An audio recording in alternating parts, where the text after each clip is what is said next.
Hey, how are you doing today? Let's talk about what I'm seeing in the real estate market. I want to just give you an update. It's that time of the month. And the BC government's just made an announcement that there's a new program coming out. It's called Homes for People Action Plan.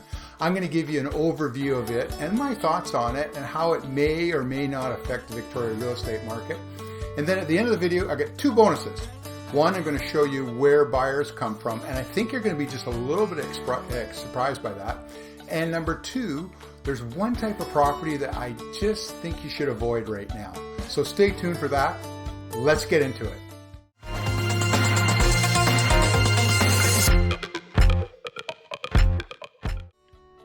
Hey everybody, welcome back. In case you don't know me, I'm Kerry Davies, born and raised third generation here in beautiful Victoria, BC. And I've been selling real estate to nice people just like you for over 26 years. Let's talk about the market and kind of where we're at right now. So the fall market was quite slow. Kind of at what happened at the end of January. That's when things really picked up. The general consensus is that buyers were finally confident that prices, if they hadn't hit bottom, they were pretty close to it. And that interest rates, again, have not quite peaked. They're probably pretty close to it. I actually think that we might see a little bit more of an increase, but likely over the next 6, 12, 18 months, I think we're going to see some decreases in the value or in the interest rates there. So anyways, market's picked up quite nicely since then. Still a lot slower than last year. In March of this year, sales were down just a little bit over 29% compared to last March. So let's have a look at compare some values here and see what's happening with specific types of properties. Okay, so here's a graph of single-family home sales in all areas that's covered by the Victoria real estate market.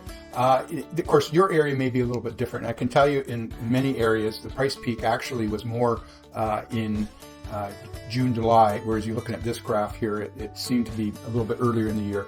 I don't know whether I mentioned that, but this shows you the last couple of years here. So you can see really our prices are above a couple of years ago. But we certainly have dropped in price, since a year ago.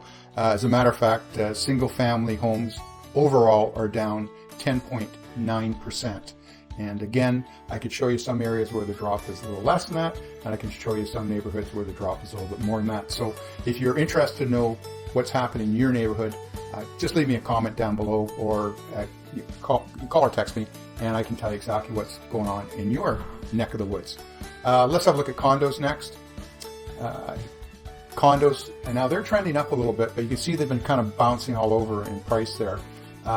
Generally speaking, the values of them are down as well. They're down 9.1% over the last 12 months. But they are, I think generally speaking, my feeling is in all markets, all types of products, we're going to see a little bit of an increase this year. Market's just kind of got to sort itself out a little bit. But anyways, that's what's happening with the condo market.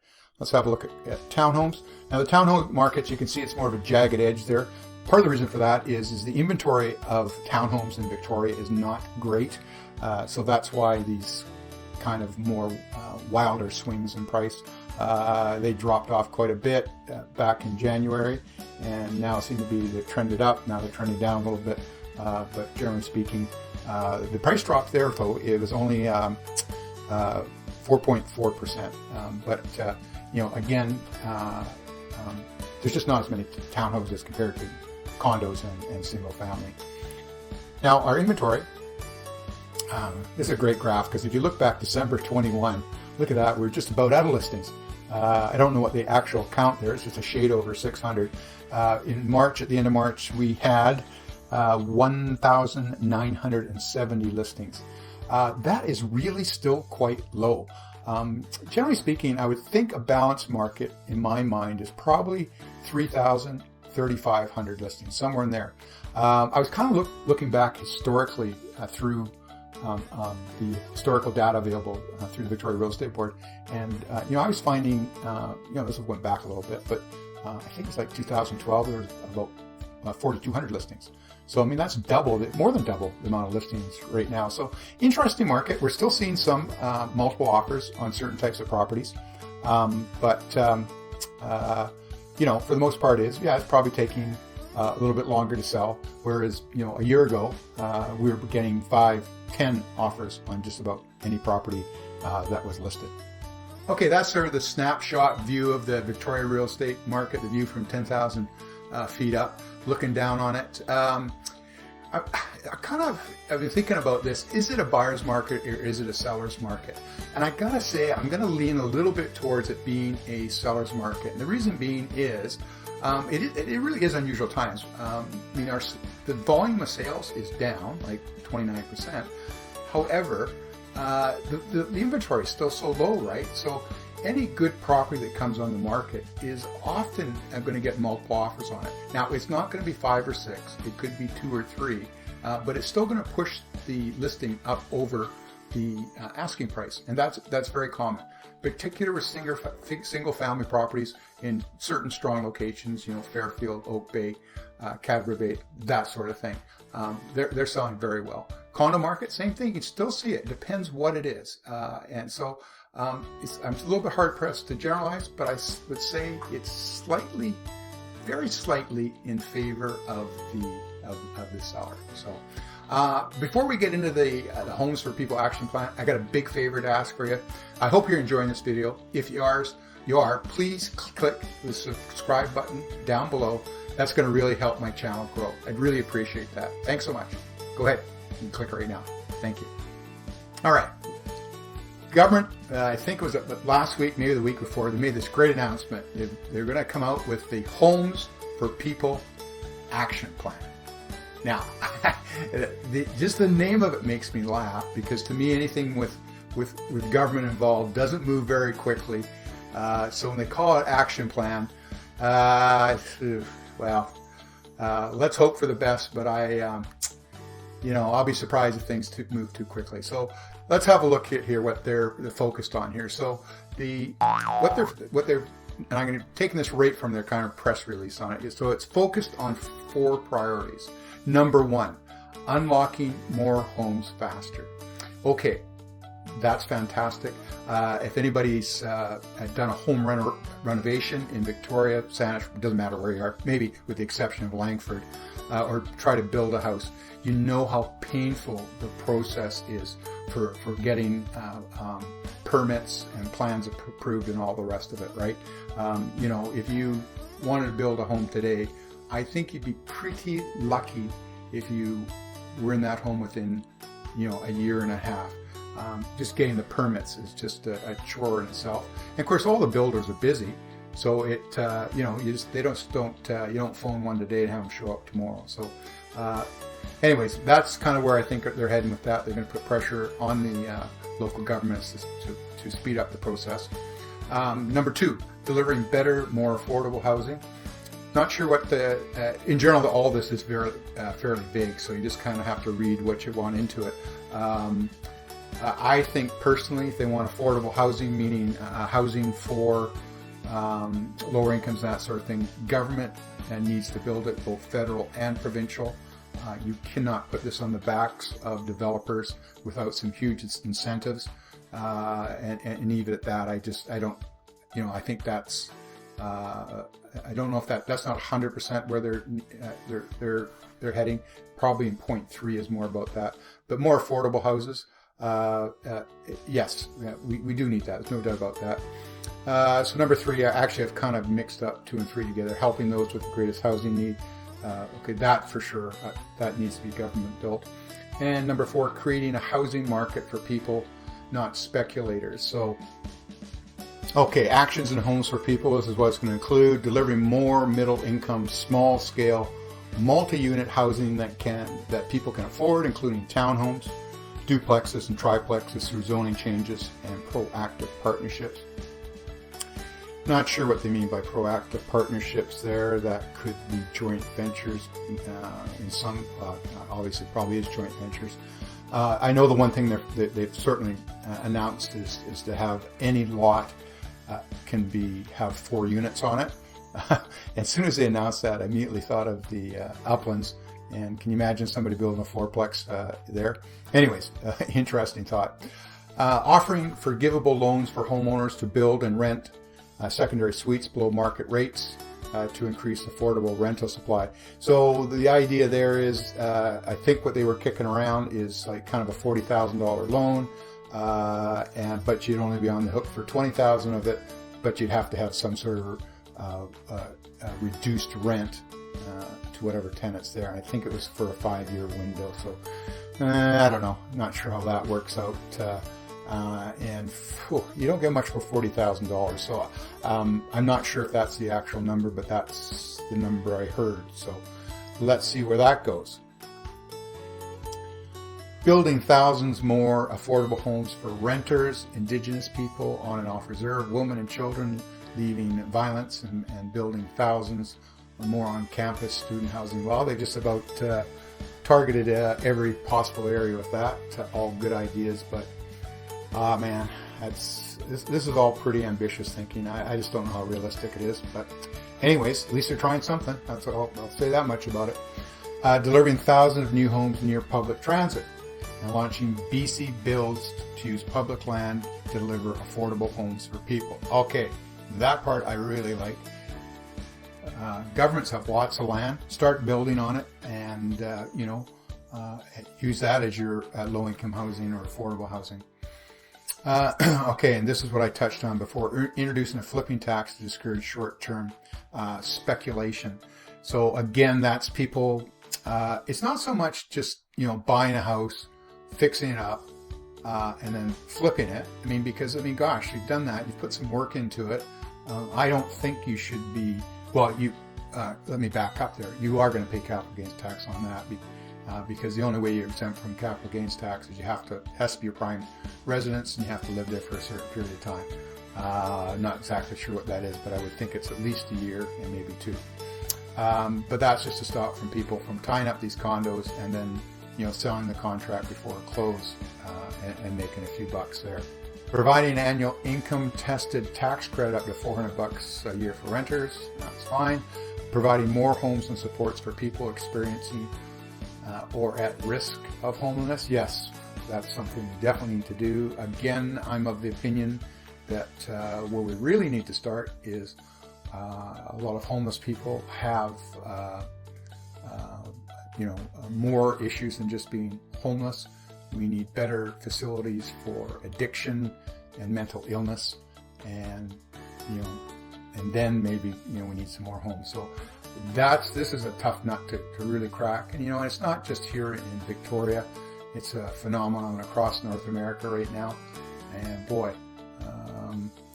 real tough problem to solve. Streamlining and modernizing permitting. To reduce costs and speed up approvals to get homes built faster. I think, part of this too is the government is just kind of fed up with the municipalities, and by announcing this, maybe it's going to make some of the municipalities look at themselves and go, hey, we better smarten up here and get things on track.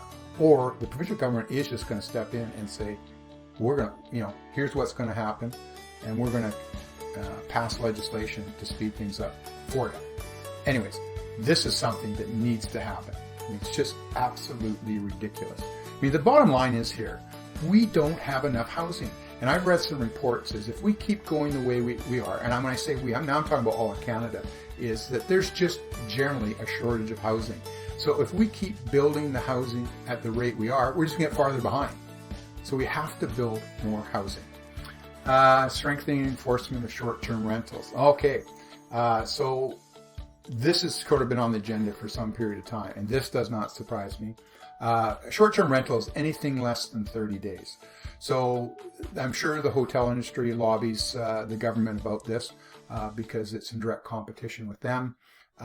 So this could affect a lot of people. There are some condo buildings that are in what they call transient zoning, where you can rent basically by the night if you want. So I'm sure they'll possibly get affected. And then, maybe homeowners too with that have a bed and breakfast or Airbnb in their house. Maybe they're going to get affected by this too. So it's going to be interesting to see. Okay, so that's the Home for People action plan, with the key words being action plan. I hope there's some action in the action plan, but I will believe it when I see it. I just got a feeling a year from now I'll still be talking about the action plan because there won't be any action in the action plan. Okay, all right. I said I had 2 bonuses for you. So the first one is where do buyers come from? Who buys real estate in Victoria? And I think you're going to find this really interesting. Okay, so let's have a look at this graph right here. So this is the one thing that, and I've heard this from many people, because there's always this perception that buyers, come from all over. They're coming from China and Asia and Alberta. Well, yes, there are some people coming from Alberta, but generally speaking, let's look at this. So for the most part, it's just people moving around Victoria. So in total last year, there was 6,708 sales. That's the grand total.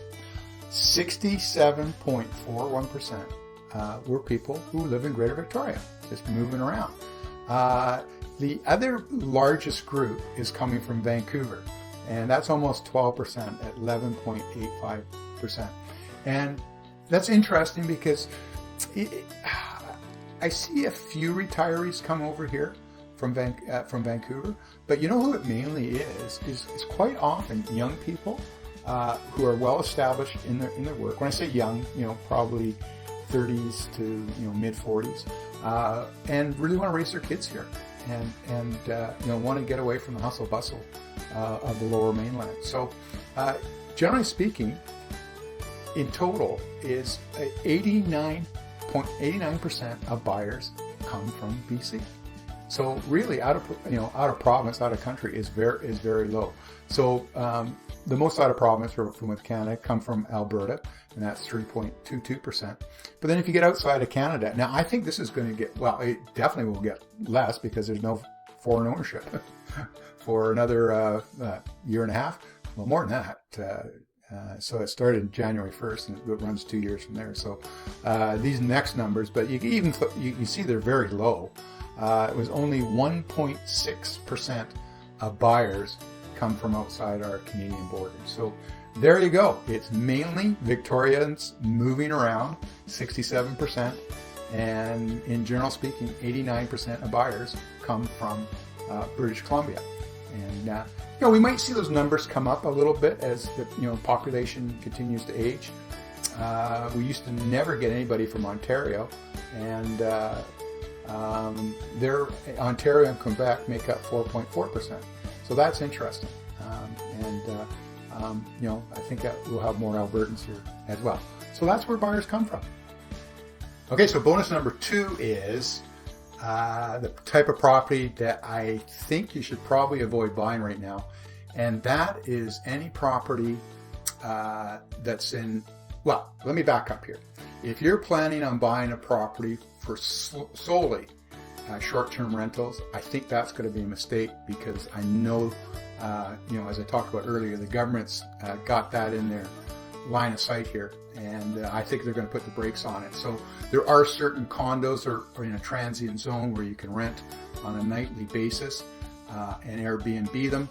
I think that's going to come to an end, and everything is going to be minimum 30-day rentals. So if you were thinking about buying a property solely as a short-term rental, I think twice about that. So there, you heard it from me. And if you got any comments or questions about that, please leave some comments down below, because I'd like to hear from you, hear what you have to say about it. Thanks very much for watching. If you're thinking about moving to Victoria and you're not currently living here, up here somewhere, I'm going to have a link to my video, The 5 Pros and Cons of Living in Victoria, BC. Or if you're just thinking about getting into the real estate market, I'm also going to have a link to my 10 steps to buying a home in Victoria, BC. So I'd love to hear from you. Feel free to leave some comments down below. I'll get back to you for sure. And thanks for tuning in. Talk to you soon.